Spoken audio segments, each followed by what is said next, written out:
Actually, even the previous film which you watched and this film, like, I have to ask you, why do you think as people we are attracted to old things?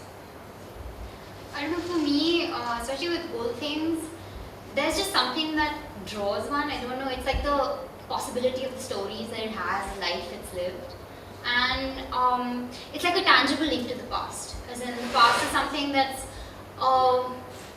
one doesn't quite know what to make of it, how to deal with it. And I think that when you have an old object or an old thing, you're transported somewhere else. So it has this ability to transform one in a certain way or think about things in a different way. Yes. For you, it was particularly books. Yes. Just tell us a little bit about how it started for you. Did it start at Daryaganj or did it start at home? I think it started at home, but I think Daryaganj was a part of me growing up in a certain way. My parents loved buying books, my father especially. So in a weird way, I think this film is sort of the legacy they've given me, like the typewriter from my mother, the books from my father in a weird sort of way. But for me, books, language, like it's something that I've grown up with, it's something I've been thinking about, it's something that one struggles with also in a certain way. So I think for me, I've always hidden behind books. I remember my friends used to make fun of me because we'd have a party and it would just be a circle of girls sitting, reading books and wouldn't be doing anything else.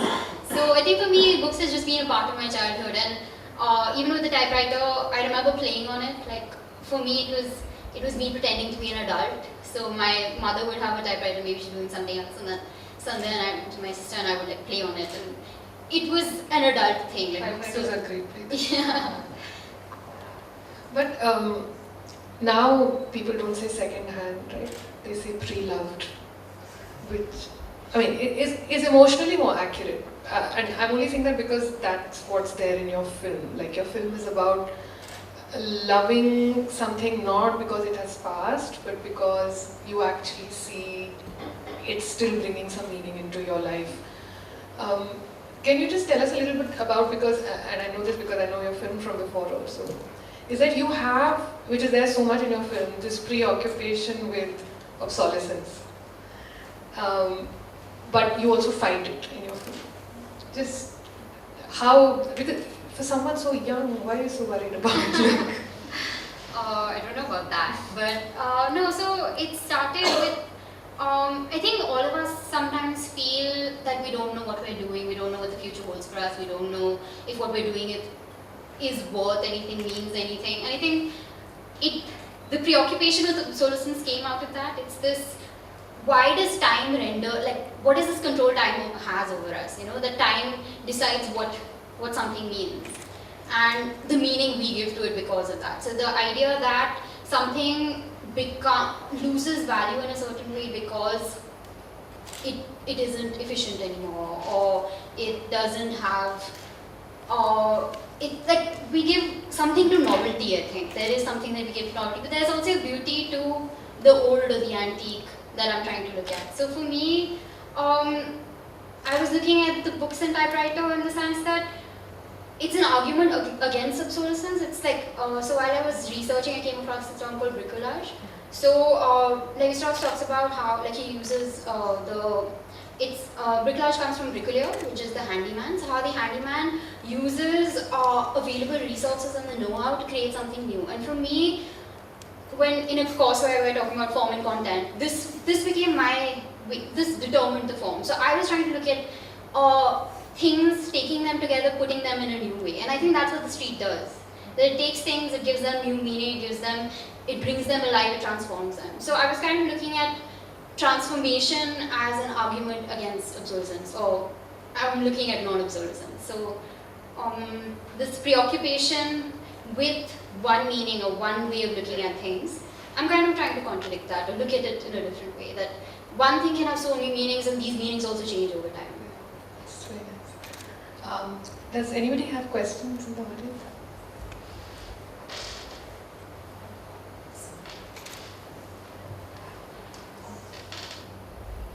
Congratulations, Mallika, for this film. Lovely to watch this and to absorb many layers of, I think,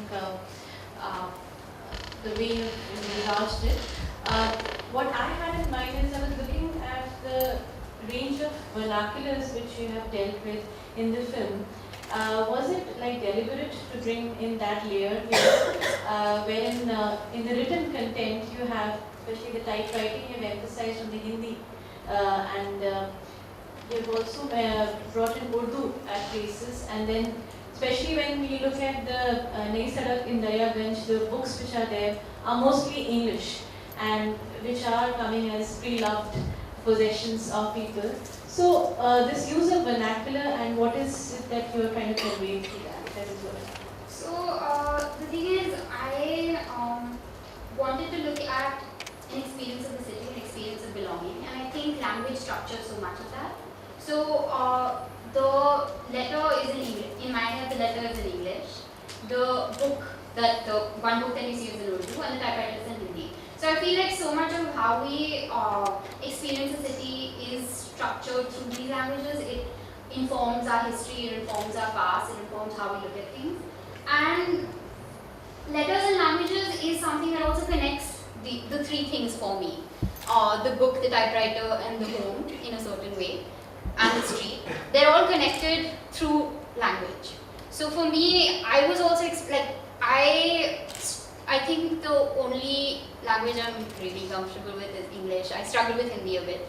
So there is that sense of how do you belong to a place? Is it through language? Is it through something else? Is it through the things we leave behind or the memories we have of a place? So I'm trying to figure that out and work it through for myself. So I think that's what this film is a result of.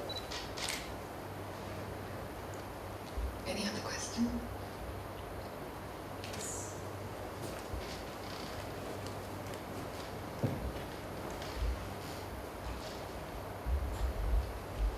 The score of the film is quite different from what we would expect from a film that's made on old Delhi.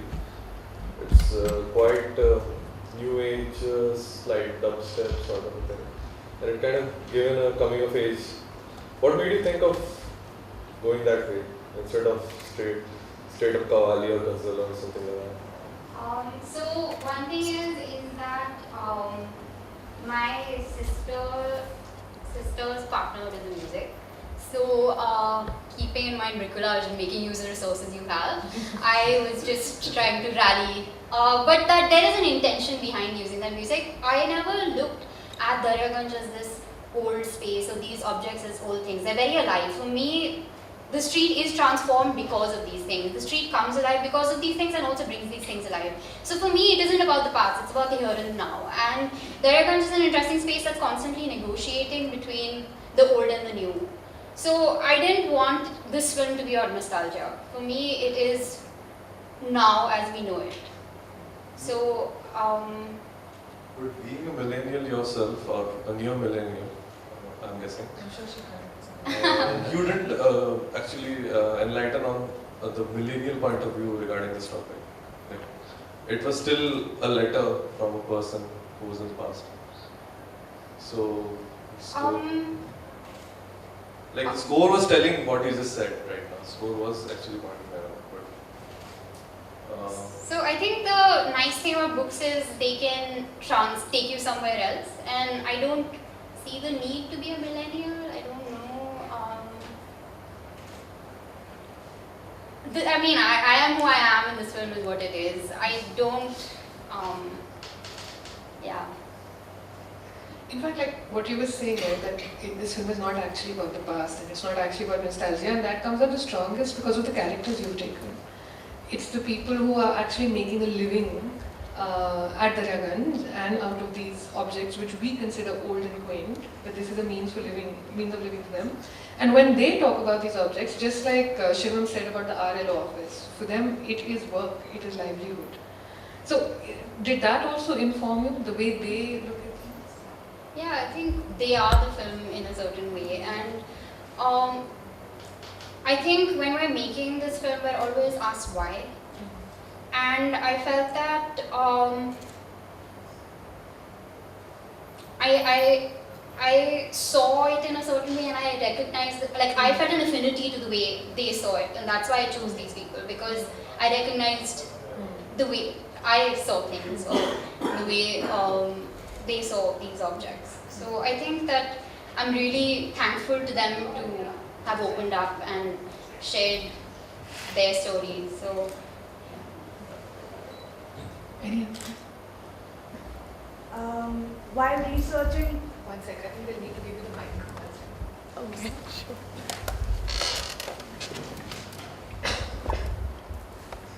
While researching about this and going to those people and knowing their stories, how emotionally involved were you with them? Because I could feel the emotions myself.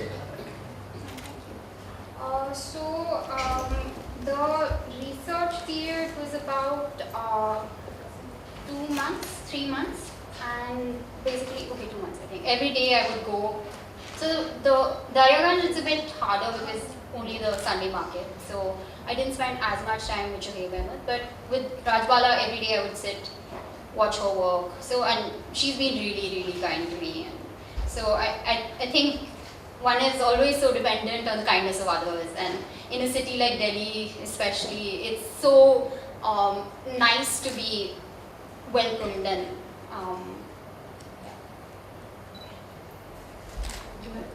Yeah. Thanks for such an interesting movie. I was just like to build up on the question that the people are asking. Maybe like, what do you think? Like in 15, 20 years, will maybe 30 years down the lane, the way things are digitized and like books are getting digitized, people are moving away from physical books. I mean, hardly anybody is reading physical books. I mean, these days, anybody having a smartphone or Kindle.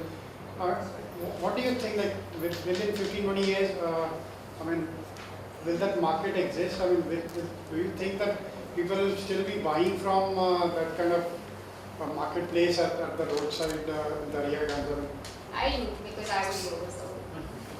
Really, you don't think Daryaganj will have old Kindles and iPhone 4S? Well, the thing is, the market is slowly being taken over by other things. Like over there, they're performance on the tea, and because now people selling clothes, people like on the same road. So I mean, I think and I think a few years ago there was a move to shut it down, but then everyone from the city rallied and they refused to let it go. And I think Daryaganj is so much part of the city and so much a part of people's lives and experiences of it. I mean, I've talked to so many people who shared their experiences of Daryaganj and what it meant. And of course, people do. I mean, I think the number of visits might have reduced. And but I think maybe not Daryaganj exactly, but I think there will always be a place for You books. should do a follow-up 15 years later. You should go see what happened. Hi, Mallika Viswanathan. My question is regarding the process that you're following with the film. This film and the previous film, I kind of noticed that there's a kind of reliance on text on screen to sort of communicate the emotion that you want to deliver to the audience. Whereas when I'm looking at these images themselves are so provocative that you get the feeling that the old book is now being restored. It's being given a new life. As a filmmaker who's, I think you're beginning your practice now, do you find that there's a compulsion to sort of make your message clear? Is this something that was your intended plan when you started making film, that I will use textual references with visuals, or was it something that came up to you while you were editing, or did it come across as somebody's suggestion?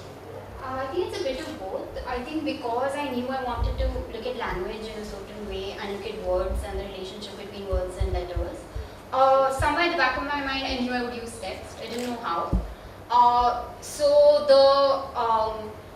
There was a point in my process where I felt that there was something missing and I did need to say what I had to say. I mean, of course, first filmmaker, so I think one learns from these things, but I mean, it's great that you thought the visuals stood by themselves, but I was a bit unsure about that. So I don't know if there's a compulsion per se, but I personally might have struggled with it. But I still stand by the text. So.